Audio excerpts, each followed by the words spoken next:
পৃথিবী বেষ্টনকারী গ্যাসীয় আবরণকে বায়ুমণ্ডল বলে। ভূপৃষ্ঠ থেকে যত উপরের দিকে যাব, এই বায়ুমণ্ডলের বিভিন্ন স্তর দেখতে পাব। কিসের ভিত্তিতে এই স্তর ভাগ করা হয়? এক, উষ্ণতার তারতম্য অনুসারে দেখতে পাচ্ছ 6টি ভাগ, আর উপাদানগত তারতম্য অনুসারে 2টি ভাগ। উপাদানগুলি নিয়ে পরে আলোচনা করছি। এবং আমরা এখন দেখতে পাচ্ছি একটা উল্লম্ব রেখা, একটা অনুভূমিক রেখা। উল্লম্ব রেখায় উচ্চতা দেখানো হচ্ছে, উচ্চতা বাড়ছে উপরের দিকে, আর অনুভূমিক রেখায় বাঁ দিক থেকে ডান দিকে উষ্ণতা বাড়ছে। বায়ুমণ্ডলের একবারে নিচের স্তর ট্রোপোস্ফিয়ার। এখানে দেখো উচ্চতা বৃদ্ধির সঙ্গে সঙ্গে উষ্ণতা কমছে, অর্থাৎ ওই যে রেখাটা এঁকে বেঁকে সাপের মতো যে রেখাটা বাঁ দিকে মানে উষ্ণতা কমছে, আবার ডান দিকে বাড়ছে, আবার বাঁ দিকে কমছে, আবার ডান দিকে বাড়ছে। ট্রোপোস্ফিয়ারে অদ্ভুত বিষয় দেখো, নিরক্ষীয় অঞ্চলে উচ্চতা 18 কিমি বিস্তার, আর মেরু অঞ্চলে 8 কিমি। কেন? এটা কি হতে পারে নিরক্ষীয় অঞ্চলে মাধ্যাকর্ষণ কম, উষ্ণতা বেশি, আবর্তন গতি বেশি, সেই জন্য? আচ্ছা, ট্রোপোস্ফিয়ারে এখানে যেটা দেখানো হচ্ছে, উচ্চতা বৃদ্ধির সঙ্গে সঙ্গে উষ্ণতা কমে। প্রতি 1000 মিটার উচ্চতায় 6.4 ডিগ্রি সেন্টিগ্রেড হারে উষ্ণতা কমে। একে বলা হয় নর্মাল ল্যাপস রেট বা উষ্ণতা স্বাভাবিক হ্রাস। তাহলে ট্রোপোস্ফিয়ারে উচ্চতা বৃদ্ধির সঙ্গে সঙ্গে উষ্ণতা কমছে বলে এতে বেঁকে আছে। আবার বাড়লে আরেকটা স্তর, আবার কমলে আরেকটা স্তর, আবার বাড়লে আরেকটা স্তর। তাহলে নিচেরটা ট্রোপোস্ফিয়ার, তারপরে স্ট্র্যাটোস্ফিয়ার, তারপরে মেসোস্ফিয়ার, তারপর থার্মোস্ফিয়ার। ট্রোপো কথার অর্থ হচ্ছে ক্ষুব্ধ, অর্থাৎ এখানে ঝড়, বৃষ্টি, কুয়াশা, মেঘ সব কিছু দেখা যায় বলে এটা ক্ষুব্ধমণ্ডল নামে পরিচিত। মনে রাখবে, উষ্ণতা কমতে কমতে কমতে কমতে কমতে থেমে যাচ্ছে, মানে পজ মানে থামা, সেটা হচ্ছে ট্রোপোপজ। আবার বাড়তে বাড়তে বাড়তে বাড়তে থেমে যাচ্ছে, মানে স্ট্র্যাটোপজ। আবার কমতে কমতে কমতে কমতে আবার থেমে যাচ্ছে, মেসোপজ। আবার বাড়তে বাড়তে বাড়তে আবার থামবে, থার্মোপজ। আবার এক্সোপজ। এইভাবে পজ বলতে ওই যেখানে থামা, অর্থাৎ উষ্ণতা বাড়তে বা কমতে কমতে থামা। তাহলে ট্রোপোস্ফিয়ারের বায়ুমণ্ডলের বিভিন্ন কার্যকলাপ, ঝড় বৃষ্টি, এগুলো তো দেখতেই পাচ্ছ, ছবিতে দেখাচ্ছে হচ্ছে, তাই ক্ষুব্ধমণ্ডল। আর এখানে 3/4 গ্যাসীয় পদার্থ, আর সকল অ্যারোসোলই এখানে অবস্থান করে। দেখো ট্রোপোপজ দেখানো হচ্ছে লাল অংশটাই। এর উপরে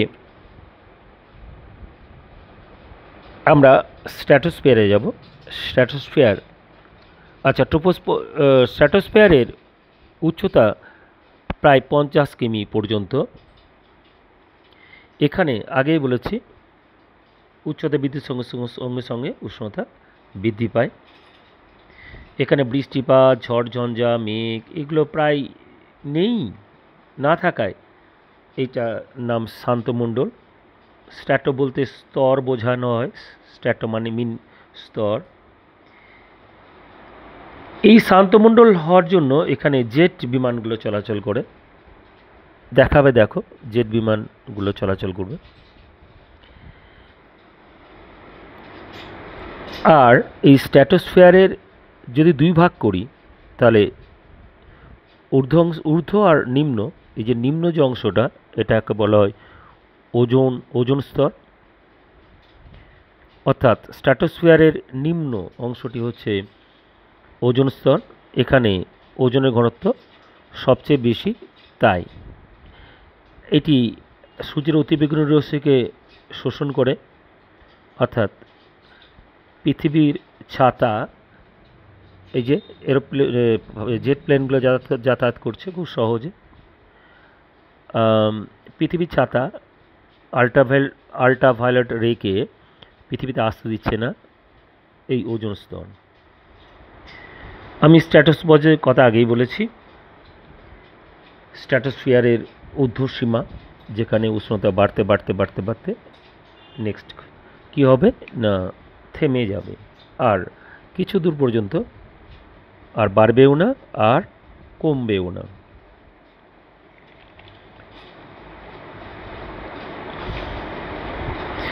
ট্রপোস্ফিয়ার,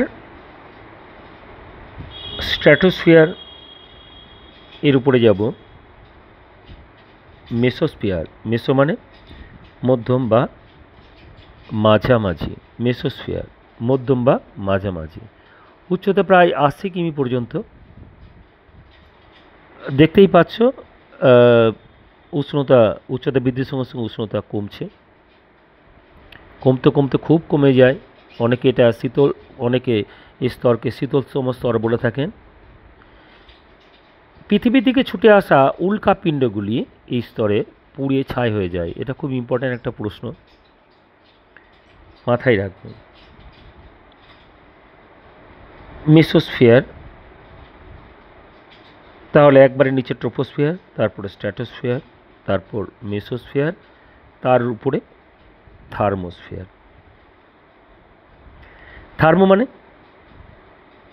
উষ্ণতা, বুঝতেই পারছো এখানে উষ্ণতা উচ্চতা বৃদ্ধির সঙ্গে সঙ্গে দ্রুত হারে বাড়ে। দেখো ওই যে আঁকাবাঁকা যে রেখাটা, উষ্ণতার যে রেখা, সেই রেখাটা খুব দ্রুত বেড়ে যাচ্ছে, ডান দিকে সরে যাচ্ছে। এর উচ্চতা প্রায় 500 কিমি পর্যন্ত। এখানে উষ্ণতা বেশি কেন না, এক্স রশ্মি, গামা রশ্মি, অতিবেগুনি রশ্মি এগুলো শোষণ করে এই স্তর। এই শোষণ করার জন্য এই থার্মোস্ফিয়ারের যদি দুটো ভাগ করি, তাহলে নিচের দিকের যে অংশটা, এই নিচের দিকের অংশে যে উপাদানগুলো, বায়ুর উপাদানগুলো কী অবস্থায় থাকে, আয়নিত অবস্থায় থাকে।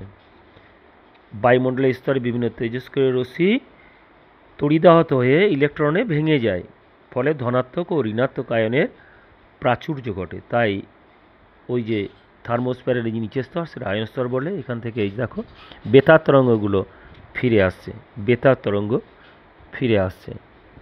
আবার এখানেই মেরুজ্যোতির সৃষ্টিও হয়, অর্থাৎ সুমেরু প্রভা আর কুমেরু প্রভা এখানে সৃষ্টি হয়। এই স্তরটি ওই এক্স রশ্মি শোষণ করছে, তাহলে ভূপৃষ্ঠে আসতে বাধা দিচ্ছে, তাতে আমাদের জীবকুল রক্ষা পায়। এবার থার্মোস্ফিয়ারের স্বাভাবিকভাবে থার্মোস্ফিয়ারের যে ঊর্ধ্বসীমানা, যেখানে উষ্ণতা আর বাড়েও না আর কমেও না, সেটা হচ্ছে থার্মোপজ। এর উপরে হচ্ছে এক্সোস্ফিয়ার। এই এক্সোস্ফিয়ার প্রায় 750 কিলোমিটার, কেউ কেউ বলেন 1500 কিলোমিটার পর্যন্ত বিস্তৃত। এখানে উচ্চতা বৃদ্ধির সঙ্গে সঙ্গে উষ্ণতা সামান্য বৃদ্ধি পায়, তাহলে বৃদ্ধি পেয়েছিল আবার বৃদ্ধি পায়। এটাকে অনেকে উষ্ণতম স্তর বলে। আর হাইড্রোজেন ও হিলিয়াম গ্যাসের এখানে প্রাধান্য দেখা যায়। এর উপরের স্তর হচ্ছে ম্যাগনেটোস্ফিয়ার। ম্যাগনেট থেকে ম্যাগনেটোস্ফিয়ার, বুঝতেই পারছো, বায়ুমণ্ডলের প্রায় 10,000 কিমি পর্যন্ত বিস্তৃত। এটা সর্বোচ্চ স্তর, যেখানে চৌম্বক ক্ষেত্র আছে। যেখানে পৃথিবীর চৌম্বক ক্ষেত্র থেমে যায় তা হলো ম্যাগনেটোপজ। এখানে বিভিন্ন গ্যাসের ইলেকট্রন ও প্রোটন দ্বারা গঠিত একটি চৌম্বক ক্ষেত্র বায়ুমণ্ডলকে বেষ্টন করে আছে। তাহলে একবারে 10,000 কিমি পর্যন্ত যে স্তর ম্যাগনেটোস্ফিয়ার, অর্থাৎ ঊর্ধ্বে শেষ স্তর ম্যাগনেটোস্ফিয়ার। ম্যাগনেট বলতে এখানে চৌম্বক ক্ষেত্র বোঝানো হচ্ছে। আমাদের বায়ুমণ্ডলের যে উপাদানের তারতম্য অনুসারে যে ভাগগুলো, সেগুলি হচ্ছে দুটি। প্রথমেই মনে রাখবে বায়ুমণ্ডলের উপাদান মূলত তিনটি: গ্যাসীয় উপাদান, জলীয় বাষ্প, আর জৈব ও অজৈব কণা বা অ্যারোসোল। গ্যাসীয় উপাদানগুলোর মধ্যে হচ্ছে nitrogen, oxygen, argon, carbon dioxide. তাহলে এই যে উপাদানগুলো, এই উপাদানের তারতম্য ভূপৃষ্ঠ থেকে 88 কিমি পর্যন্ত, কেউ কেউ বলেন 90 কিমি পর্যন্ত, এই 88 কিমি পর্যন্ত বায়ুমণ্ডলের এই যে গ্যাসীয় উপাদান, জলীয় বাষ্প, অ্যারোসোল, এগুলো সব জায়গায় যেখানেই যাবে সেখানেই পাবে, এবং এদের অনুপাতগুলো মোটামুটি একই থাকবে। অর্থাৎ nitrogen 78.1%, oxygen 20.9, argon 0.93%, carbon dioxide 0.03%, জলীয় বাষ্প মোটামুটি 0 থেকে 5% পাবে। এই মানে 1 থেকে 5%, 1 থেকে 5%-এর মতো জৈব অজৈব কণা আছে। অর্থাৎ 0 থেকে 88 কিমি পর্যন্ত বিভিন্ন গ্যাস, জলীয় বাষ্প, জৈব অজৈব কণা সব আছে, এবং এদের অনুপাতটা মোটামুটি সমান থাকে, সম অনুপাতে। তাই এর নাম হচ্ছে সমমণ্ডল বা হোমোস্ফিয়ার। এইটি সমুদ্রপৃষ্ঠ থেকে তাহলে 88 কিমি বা কেউ কেউ বলেন 90 কিমি পর্যন্ত বিস্তৃত। এর আমরা যদি আগের যে ভাগগুলো করেছিলাম সেই ভাগগুলোই আমরা কোনগুলো পাবো, এখানে ট্রোপোস্ফিয়ার পাবো, স্ট্র্যাটোস্ফিয়ার পাবো, মেসোস্ফিয়ার পাবো, আর থার্মোস্ফিয়ারের নিম্ন অংশটা পাবো। এবার হেটোস্ফিয়ার অর্থাৎ 88 কিমি বা 90 কিমির উপরে থেকে একবারে 10,000 কিমি পর্যন্ত এই অংশটাতে ওই সমান অনুপাতে নেই গ্যাসগুলো, মানে বায়ুমণ্ডলের যে উপাদানগুলো একরকম থাকে না, একটি স্তরে একটি গ্যাসের প্রাধান্য থাকে।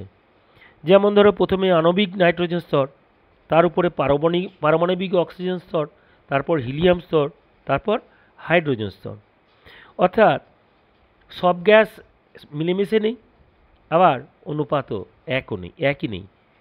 এই যে সমান অনুপাতে থাকছে না, অনুপাত সমান থাকে না, তাই নাম হচ্ছে হেটেরোস্ফিয়ার। বিষমমণ্ডলের তাহলে 4টি ভাগ। প্রথমটা আণবিক নাইট্রোজেন স্তর, তারপর পারমাণবিক অক্সিজেন স্তর, তারপর হিলিয়াম স্তর, তারপর হাইড্রোজেন স্তর। সমমণ্ডল আর বিষমমণ্ডলের মাঝে টার্বোপজ অবস্থান করছে। আর হ্যাঁ, থার্মোস্ফিয়ারের ঊর্ধ্বাংশ থেকে একবারে 10,000 কিমি পর্যন্ত হলো এই বিষমমণ্ডল। তাহলে সমমণ্ডল আর বিষমমণ্ডল হলো উপাদানগত তাপ অনুসারে ভাগ। ওকে, বাই।